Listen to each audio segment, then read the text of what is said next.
Hello, my name is Julia Streets and welcome to DiverCity Podcast, talking about equality, inclusion and diversity in financial services.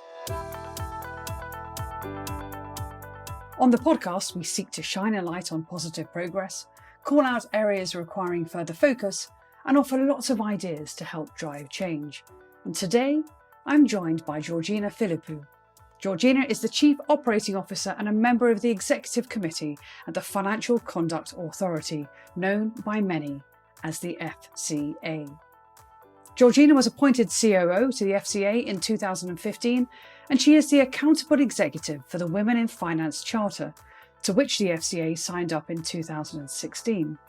She has held many senior tenures, which have included Acting Director of Enforcement and Market Oversight, Director of Strategy and Delivery in the Enforcement and Financial Crime Division, and for some 8 years, Georgina chaired the Committee on Enforcement and the Exchange of Information, as well as its screening group at IOSCO, the International Organisation of Securities Commissions. Georgina chairs the Executive Operations Committee with wide-reaching responsibilities for monitoring the FCA's use of resources, for risk management, its operating platform and resilience, and of relevance to today's discussion, people and culture. It is perhaps not surprising, therefore, that she also chairs the FCA's Executive Diversity Committee, and we're delighted that she joins us to share her insights, experiences and perspectives.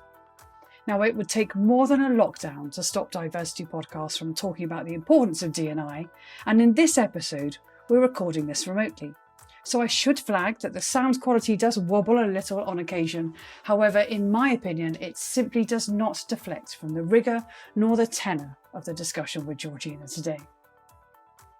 Georgina, it's a pleasure to have you on the show. Thank you so much for joining us. So 2020, what's your main focus for this year been, and has that changed since COVID? Thank you very much for inviting me, Julia. I'm really happy to be here talking about diversity and inclusion. 2020 has been a mixture of carrying on old strategic initiatives and introducing new ones. So we've got very active programs of work on all of the protected characteristics plus social mobility at the FCA. So our three main strategic priority areas, which continue right through this year, are ethnicity, gender and social mobility. And looking externally, we continue to look at what we can do under our public sector equality duty to encourage and promote diversity and inclusion right across financial services. Of course, the recent horrible events in the US with the death of George Floyd has given us a lot to think about on top of that. We're listening to our Black colleagues at the FCA, and we're working up a series of actions to further progress our D&I strategy. Wonderful, thank you. And I know we're going to come back to the question of the Race at Work Charter that comes up later on. And I know you've got some very clear targets as well on that, so we'll come back to that for sure. Thank you very much. That's very helpful. And I'd be really interested to know, has anything changed of late in terms of the impact of COVID or anything you're thinking about, or is it very much focused on those three key areas and continuing the programme of work? Yes, the strategic priorities continue, but of course the present context has changed. So we're very aware of the fact that COVID has had a greater impact on the BAME community, and we're working to support our own employees through that. At the FCA, 26% of our workforce is BAME, so this is something which is very close to home for us as an organisation. The COVID crisis meant that our focus has moved to inclusion. So for everyone, there's been a huge focus on mental and physical well-being. So, for example, we had a mental health month for the whole of May rather than just a mental health week, because we know that mental health is so important at the moment. And we had senior leadership engagement, we had webinars, we had a full calendar of events, which we're going to continue indefinitely. And we've produced toolkits on working inclusively for our line managers.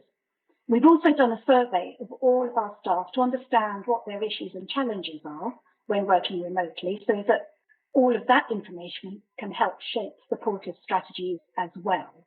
And we've learned an awful lot from that, which we're feeding into our strategies. And of course, the FCA regulates and supervises the conduct of 50,000 firms in the UK, all of which are providing financial services and products to the UK and international customers as well. And I sort of think about the leadership position that you take in the industry as well. And so what guidance do you give to your membership firms, if we can call them that? And in terms of, are there rules? Is there guidance that the industry should follow? Yes, 50,000 firms, about 100,000 individuals as well. And we've said for a very long time that we think there are two key drivers of a healthy financial services sector. And these two key drivers are, number one, business model, and number two, culture. And we have also said that a healthy culture is one which is purposeful and safe for employees to speak up. This means a listening culture where inviting diverse ideas and diverse views can lead to earlier identification of issues and more innovative solutions for those issues, where there's a sense of collective ownership, a sense of team spirit for the actions and behaviours of the firm, and where people don't fear being punished or ignored if they speak up. And research and studies support this view. They show that diversity has a positive impact on the bottom line because robust decision-making comes from challenge. And to get challenge, you have to have different voices around the table. It sounds simple to say, but can be really difficult to put into practice. And that's where we can come in as a regulator. So we've been engaging with regulated firms and talking to them about why what we call non-financial misconduct matters in terms of culture. For example, we sent a Dear CEO letter to wholesale insurance firms earlier in the year, which was about non-financial misconduct. And the key points we made in that letter were, well, number one, non-financial misconduct is wrong. It creates an unhealthy culture. And while it might not be a breach of any of our specific rules, perpetrating or allowing non-financial misconduct can show that an organisation has a poor culture or that an individual is not fit and proper to be employed in financial services. The senior managers regime plays an important part in all of this. It means that we approve senior managers who are performing critical roles in the firms we regulate, and it allows us to consider as part of that process non-financial conduct, including the approach to diversity and inclusion. For example, we ask questions about whether boards are diverse. The layer below that is that firms have to certify that other key staff are fit and proper, and we expect firms to take the same kind of approach. All of this means is that senior leaders are responsible for the culture in their firms and the behaviour of their employees, and there isn't any escaping that. And there's a fascinating discussion, isn't there? I'm delighted you mentioned about the senior manager regime, because I hear this come up more and more about the responsibility for culture very much sitting on the shoulders of the leadership teams and be able to have a call out culture. And are you seeing that organisations are really stepping up to that, or is your opinion that it's still one of those areas where perhaps people haven't cottoned on to how accountable they are? I think that the financial services industry still needs to work to build a reputation that was seriously damaged during the financial crisis. And every mis-selling scandal that you might read about or any other kind of misconduct reminds everyone that there's still some way to go, particularly in some firms or in some sectors, which are sullying the industry for all the firms and sectors where culture and behaviours are taken seriously. And we are seeing some really good behaviours, but not right across the board. The introduction of the senior managers regime, which is being extended across more financial services sectors, show that expectations remain high. And this is clearly very important, but what makes it really exciting is that this is an area where regulators and industry can work together to define what good looks like and discuss how to embed positive culture and how to measure it. It isn't an area that lends itself to hard and fast rules, but it is an area where dialogue, especially among senior leaders who set the tone, is crucially important. So no one is saying that this is easy. The financial services industry and indeed regulation, are industries which for many years, for example, have been undiverse. But the current crisis gives us an opportunity. We're all thinking about how we can come out of the crisis, and we're all thinking about what the new normal after the crisis could look like. So this is a really good time to take a good hard look at our systems and processes and behaviours and make something positive come out of this experience.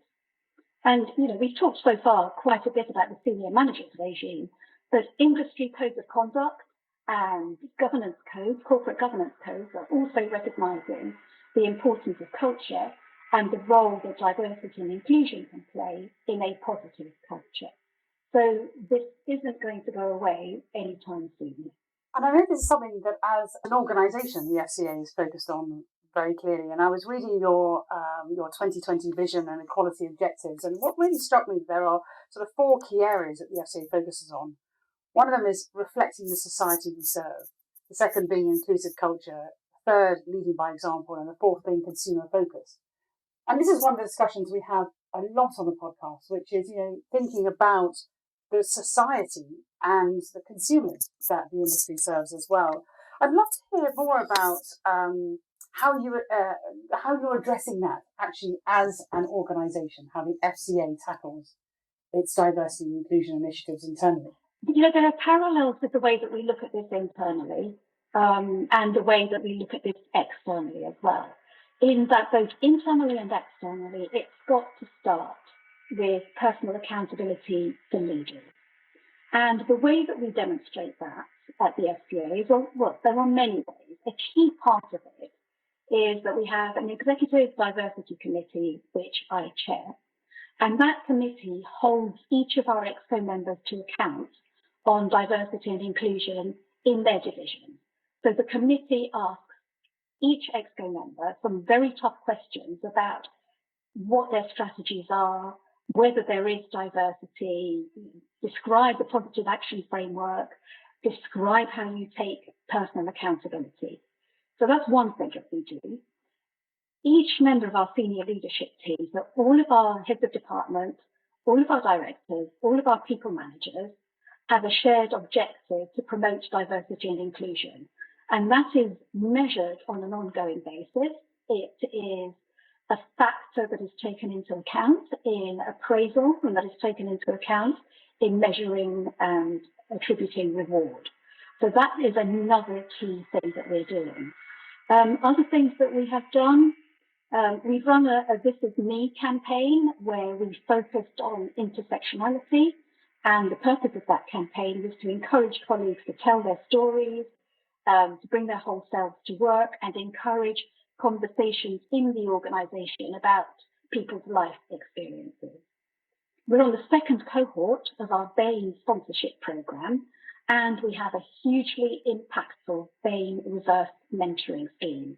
So again, that is another opportunity for senior leaders to show that they are committed to diversity and inclusion and to show that they are ready to listen and learn, because this isn't an easy fix. More recently, in the last couple of weeks, in fact, we've launched our D&I recognition awards, and we're now profiling the winners of those awards on our intranet. And those winners are colleagues from all levels and all parts of the organisation. And for me, what those awards show is that anyone doing any job in the FCA at any level can do something to contribute to D&I. Whether that's about making speeches or encouraging conversations or making suggestions for improving systems and processes. And to bring us bang up to date, we had a really great session last week with our Parents and Carers Network on the challenges of being a carer, particularly in the current climate, and to support, highlight the support that's available to carers. And it's fascinating, isn't it? Because while you were talking earlier about culture, my mind was going to, well, what sort of things can you do to change behaviour, to embed culture? And of course, that's rich with lots of really practical examples. So thank you for those. The other thing we always think about is impact. And I know the FCA have been working very hard on this. If I've got this right, 45% of your management team are female.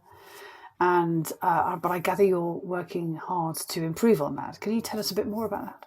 Yes, we have a target of 45% of our senior leadership team to identify as female by 2020, so this year, and 50% of our senior leadership team to identify as female by 2025.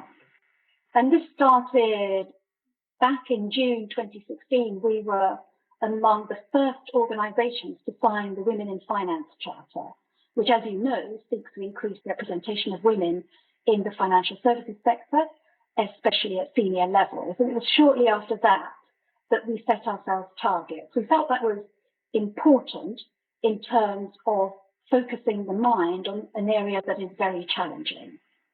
Our latest figures, so for the 30th of September 2019, show that 41% of our senior leadership team identifies as female.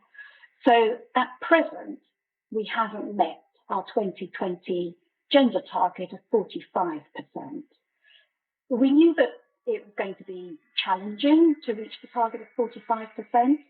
And as you have heard, we're taking positive action, and we're disappointed not to have met the target. But we have a relatively low turnover, and we don't have a large number of new posts at our senior leadership team level. And that's why we haven't been able to meet that target. It's to continue with our positive action programme and the full range of actions that we're taking in order to ensure that we get close to our targets, meet our targets and exceed our targets. And it's wonderful to hear you talk about targets. It's fascinating because over the course of all these episodes of DiverCity Podcast, we talk to many people. And when we're in a state of growth, it is very easy, one could argue, to hit your diversity and inclusion targets because organisations are actively hiring. Of course, where we are now is we're heading into a very real economic decline. So to hear you talk about an ongoing commitment to hitting those targets and a continued pathway to reach them is incredibly encouraging.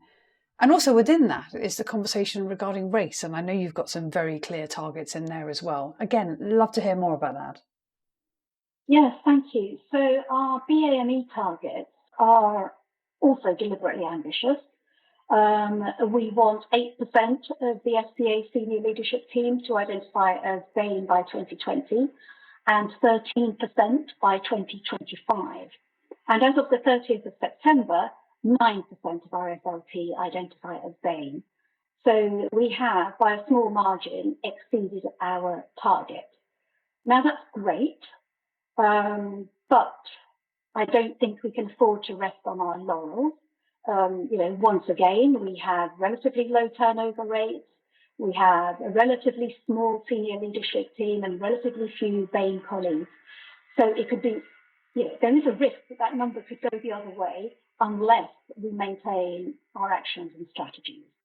So our actions focus on recruitment from early stage careers right through to senior hires. And they focus on work allocation and role modelling.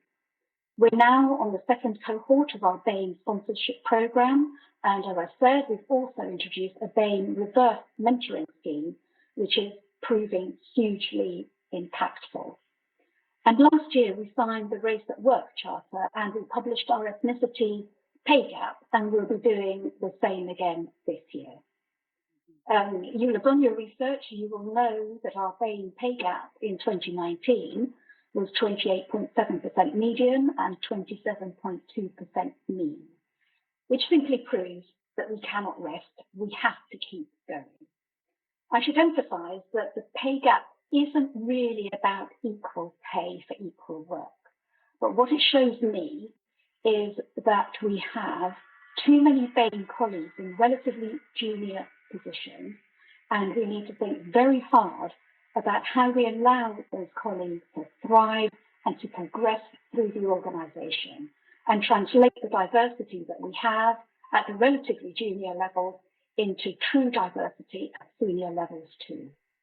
And Georgina, you touched on this a little bit earlier. I'd love to come back to it around the topic of race and some deep-seated concerns about societal, individual and institutional racism. I'd love to hear the FCA's attitude towards tolerance or likely non-tolerance towards racism? I think the most important thing to say up front is that we condone racism in any form in our own organisation or in the firms that we regulate. And it feels to me as though the call to action is even louder now than it might have been before. So we've taken all the proactive steps that I've described in our conversation, and we're using the strength of feeling about the death of George Floyd and what has happened since to have some really difficult conversations, which begin by understanding the lived experiences of our BAME colleagues, but which must end in action. We're asking ourselves difficult questions, such as why, despite our positive action framework, we still have a pay gap, whether our targets for BAME representation at the senior leadership team level are set at the right level, whether we need targets further lower down the organisation, and so on. And we'll continue to have difficult conversations with firms about culture, not being put off by the fact that there is no easy answer to the culture question, or by the fact that we can't formulate rules which will fix the challenges around diversity and inclusion. So, Georgina, earlier you were mentioning about the importance of intersectionality. And we talk about intersectionality in the context of different networks coming together, recognizing that people have multi-dimensional lives in many ways. Also, we hear a lot of people on the show talk about the importance and the power of networks as well, encouraging people to have conversations and about promoting awareness and also tolerance, going back to your previous comments as well. Love to hear about some of the networks of the FCA and how these extend out also into the industry, if indeed that is the case. Yes, we've 8 network groups in the FCA, and they represent gender, race, social mobility, disability, carers, faith and belief, sexual orientation and gender identity. And we have a newer network group for our international colleagues. And they're really important. They support our diversity and inclusion agenda by providing subject matter expertise, by providing insights around differences and lived experiences, as well as by providing a platform for engagement. And on the intersectionality point, they are working increasingly in a collaborative way with each other to take that intersectional approach. And we've established, for example, a BAME women's group. And they are incredibly important. They matter because they create safe spaces to speak, and they provide support and challenge to the leadership. And in that way, they are the foundation stone of any diversity and inclusion strategy. And you asked about firms, and when I speak to firms, I find that the ones that are strongest on diversity and inclusion have very active network groups that are positively listened to by the senior leadership teams. Wonderful. And you were talking there about now you're based in Stratford, and one of the fascinating, and it sort of brings it all together actually. One of the fascinating aspects is, a lot of people will define their culture also by their environment and their location and how they bring people together, and then and accessibility. Of course, these are fascinating times where, having recently moved into an office, I'm really, really intrigued to hear your thoughts about what considerations went into the building actually as a physical space in order to be inclusive for everybody, but also what you're thinking about as the future of work is going to evolve in a very different shape. Yes, our mission sets out that we're here to protect consumers of financial services, and we're very aware that in order to do that properly, we need to reflect all of society because we protect all consumers of financial services in the UK. Arguably, that's even more important now that we're based in Stratford, which is in one of the most diverse and most challenged, and I would say creative and vibrant communities in the UK. So for those reasons, social mobility has become the newest of our 3 pillars in our D&I strategy. It's arguably the most challenging, perhaps because it is new, but mostly because it can be difficult to spot societal inequality. It can be about micro behaviours which can be more difficult to call out. And I don't think we've developed a vocabulary yet for how we talk about social mobility and social diversity. But we're taking some important first steps. The network has been focusing on getting itself together, increasing its membership, making its existence known in the organisation. Equally importantly, they've been focused on capturing data. And we've been working with the Bridge Group in a research project into the impact of social mobility on D&I in our sector, so internally and externally. And data is, without data, you are nothing in terms of a D&I strategy. You need to understand the challenge that you have, and you need to be able to measure whether any of your actions are having a positive impact. And that's why data is important. So what we want to see in terms of social mobility is more diverse hiring from a social mobility perspective and a greater understanding of the impact of social mobility on career progression at the FCA. It's early days, but we're delighted already to be ranked in the top of the social mobility index, and this gives us the impetus to continue our work. Wonderful. But of course, now we're thinking about how are you adjusting your structures, your working models, etc., to make sure that actually, even if everybody's working remotely, they're all very much working in an inclusive way. It's a wonderful building that's lying empty at the moment. It was designed with accessibility and well-being in mind. So the workspace is more flexible, with better quality and more adaptable furniture. With better natural light. It sits in the middle of a more open and natural outside environment. It's flat bang next to the Olympic Park. It has a better air cooling system. We've got height adjustable desks, which allow colleagues better comfort and customization of their working environment. As a direct consequence of which, we've seen a significant reduction in requests for individual workplace adjustments. And the layout and colour scheme have been designed for our colleagues who are neurodiverse or who are visually impaired. And we have some very smart gender-neutral toilets. And in order to design all of that, we worked really closely with many of our networks, and in particular with Embrace, our disability network group, in the building design. And with their help, we won the Workplace Adjustments of the Year award in 2019 from the Business Disability Forum. Really interesting to hear you talk about the building. I mean, I've been into the building. It is a stunning building in Stratford. And quite often people think about how you adapt physical spaces. And it almost kind of is about making adjustments and making concessions. But actually the way you describe it is about making enhancements and making improvements to working environments. And then also, as you say, when people are working at home, is to be very proactively minded that you could be improving work enormously if you just take this opportunity to think very differently. Really interested. This sort of set me thinking quite a lot. And one of the thoughts I've been actually asking all our guests in this season, particularly where we are, not only in terms of pandemic, but also thinking about what we're heading into economically as well, is I'm quite deeply concerned that actually as we head into tough economic times, there's a risk that diversity and inclusion could fall down or worse off the corporate agenda as well. And I'd love your thoughts on why you believe it should stay high, and then also the FCA's expectations on firms to demonstrate that they are very much committed to it. Love your thoughts on that. I think diversity and inclusion will always be at the top of our agenda, internally and externally. But it's challenging. We know that in times of operational and financial stress, it can be tempting to cut corners or to take risks.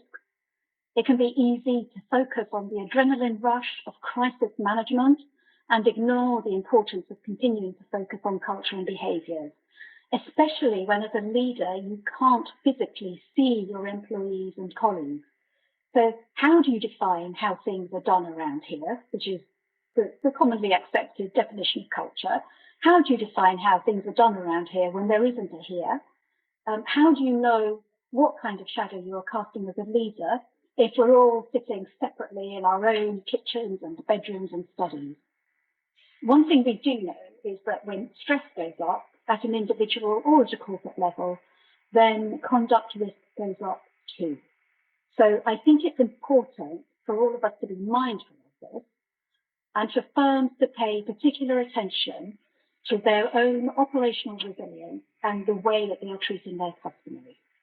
The number and types of vulnerable consumers has increased during the crisis, and firms need to respond to the immediate needs and the longer-term needs of those consumers. You can see how we have tried to encourage that in the various measures that we've asked firms to put into place. For example, around extending payment terms or providing payment holidays, preventing repossession, extending overdraft facilities, and ensuring that insurance policies offer proper value, for example. It's been sad to see that some organisations have stepped back their internships and other programs which help young people at the start of their careers. I'm pleased to say that we haven't done this. We recognise that this is a particularly challenging time for young people, and we have turned our graduate scheme, our internship, all of our early career initiatives into virtual offerings, that they are still there. And those are just some examples of the very real risk that the health crisis and the economic downturn together undo years of progress in culture and behaviours and in diversity and inclusion. And I think our role as a regulator is to do what we can to ensure that the culture of firms doesn't take a step backwards. And this includes working with firms to ensure that culture doesn't take a step backward. And I'd love to hear your thoughts as we really wrap up the show. It's extraordinary to me how time disappears on these podcasts. About, as you do look ahead and you think about all the initiatives you have put into place and the impact that they're having, the reality of the world today, and then also the pathway ahead is what are you particularly optimistic about? I am hopeful that we learn what we can from the crisis, and that we bottle up the good things that we have learned, especially around authentic leadership and the importance of inclusion, and that we carry them into the new normal, whatever the new normal looks like and whenever it comes. I think that the COVID crisis gives us a unique opportunity to think about what we want the office to look like, by which I mean what we want our behaviours to be once we're back in steady state.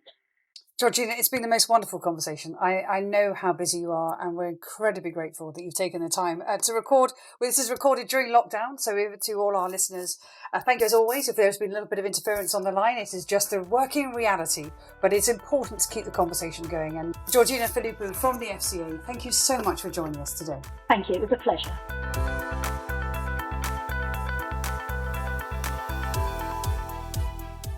This episode of DiverCity Podcast was produced by me, Kieran Yates, on behalf of Julia Streets Productions. Thanks to Cynthia Akinsanya for her insights. You can find out more about the guests on this week's show on our website, DiverCityPodcast.com, and that's diversity with a C, not an S. Whilst you're there, you can also sign up to our newsletter for all our latest updates.